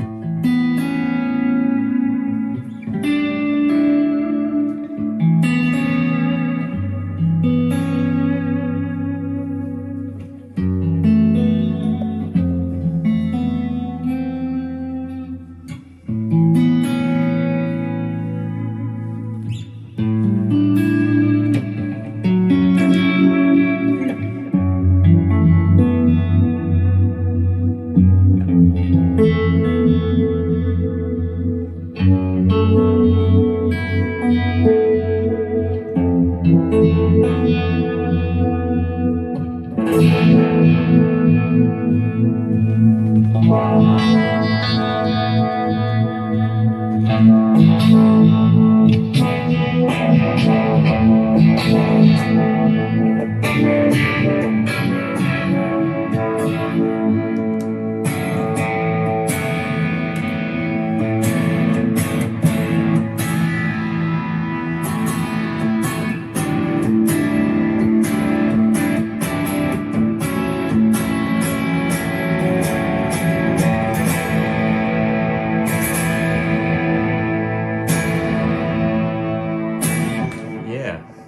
And I use pedals, of course. I can use also only the AmpX1 for the light drive sounds. It's great. And well, the zero gain, it's become a standard because yesterday people asked me, are you the one from the zero gain? Yeah, but here the point for me is it's good to see a different use of the AmpX1 as I was originally planning it. Yeah. And the limitations of what I have done is giving you a certain spectrum, but with a limitation. Yeah. And just changing one parameter in the AmpX1, which is the gain, makes the AmpX1 even more versatile, opening up a totally new spectrum. Yeah. And I knew about that, but I'm so happy that after a few years, people like you discovered that and made the AmpX1 even more perfect. Yeah. And so for the guys watching this, I believe it's worth to experiment with this stuff. If you don't know what it is, well, there's the BluGuitarDude.com, and then you put in low gain mode and zero gain mode and whatever, all these words, and you will find articles about it.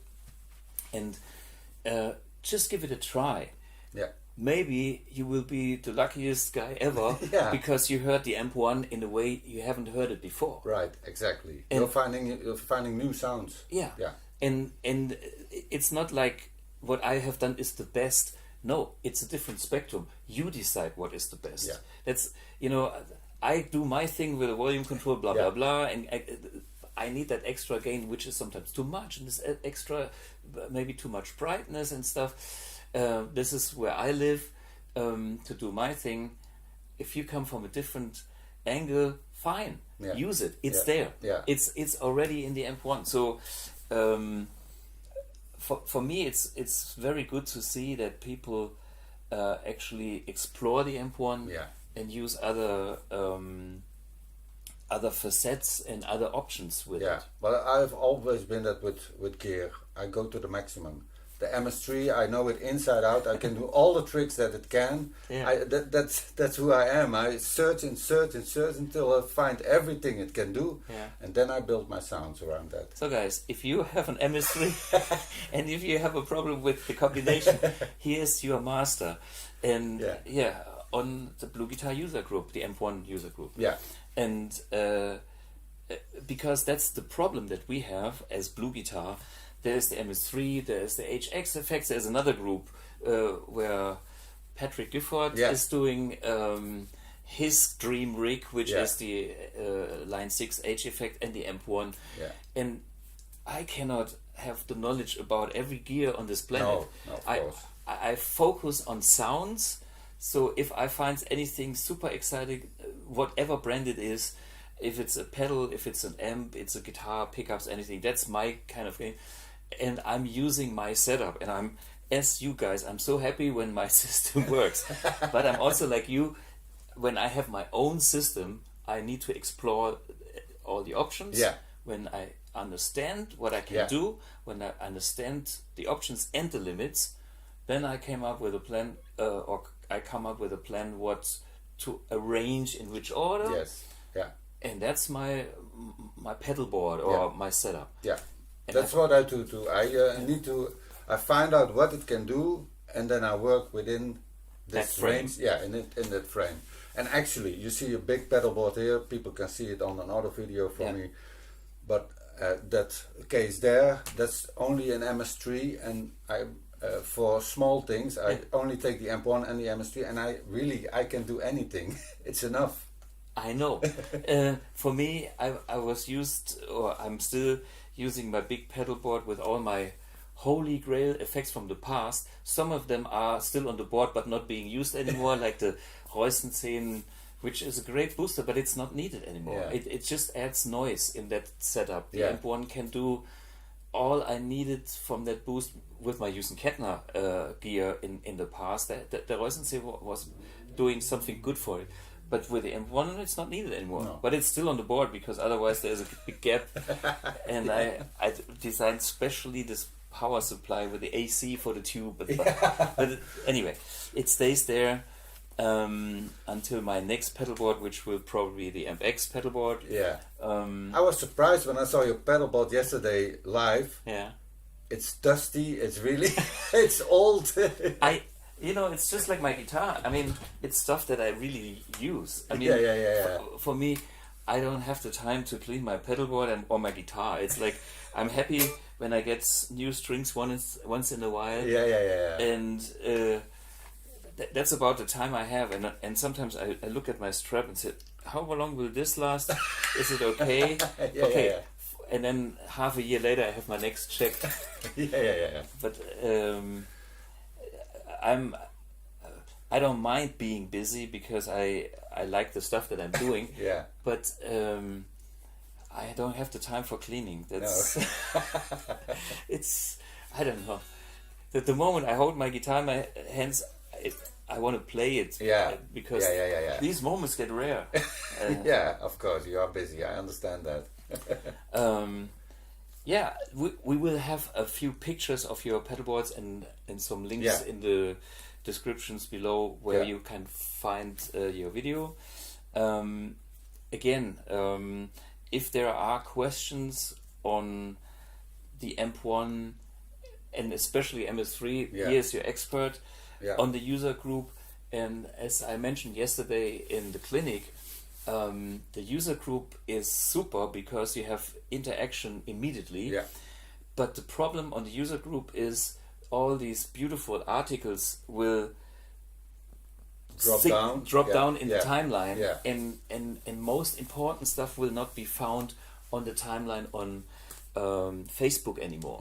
So therefore we have created the BluGuitarDude, and we kind of save some of the articles, and we have the search bar. So in the search bar you can find it, and sometimes you will find something that you have started. Maybe we rewrite some stuff, sometimes we use it as it is. We just try to keep that knowledge. But it's good to have the user group because that's kind of the alive thing. But mind, if you don't find it there, you can ask there, but you can also go on BluGuitarDude. I'm always talking about BluGuitarDude because I know I can't remember all the shit that I invent. And I'm happy that people like you have the knowledge, and it will all end up on the BluGuitarDude and on the Facebook side as well. But BluGuitarDude is the long time story. But since nobody knows what will happen also with YouTube, I heard, that some of older Rick Beato's videos got cancelled. And so we have to be prepared for moments like this. Otherwise, our knowledge is gone. And this is why we started at BluGuitarDude. And have to make this work because this is our standalone own platform. This will hopefully never die because so it's under our control. But hey, check out his videos on your channel. We make the description below where to find them. And I think we have to go for the next event, which is the secret one. Well, we can talk about it. There's no problem. That's an event I invited you for. It's a close group of semi-pro guitar players who play in big bands. They all have the most expensive amps at home, 2-rock, matchless, a lot of matchless I see on the group we have. And I thought, okay, they have an event, if I can get you there and show them, because they think the AMP1, oh, that's a digital thing. No, it's not digital. It's small, but it's not digital. I thought if I can get you there and show them and let them hear what the AMP1 really can do. Yeah, well, I mean, whatever this will be, we will find out later. But I have my AB switcher, and Cool. I'm very looking forward to it because I have seen many dropping faces because people don't expect it. Yeah. And for me, I'm just there to do the information. If somebody still likes whatever, I'm happy for these guys. Yeah. But I just want to put the information right that this is not digital. You Yeah. know? Even though the whole world thinks it looks digital because it's so small as Yeah. digital products. Yeah. That's why I'm here and tell them, wait a minute, reconsider the whole thing with a different mindset. Yeah. And then you take your choice, whatever is best for you. Yeah. And yeah, so I'm happy, and I have no clue what this will be, but I'm having fun. Yeah. Oh, that's all that matters. Okay. Hey guys, thanks Eric de Jong, Thanks for coming. and I'm sure there will be a follow up soon. Yeah. Of Anytime. course. Yeah. Cheers. Bye.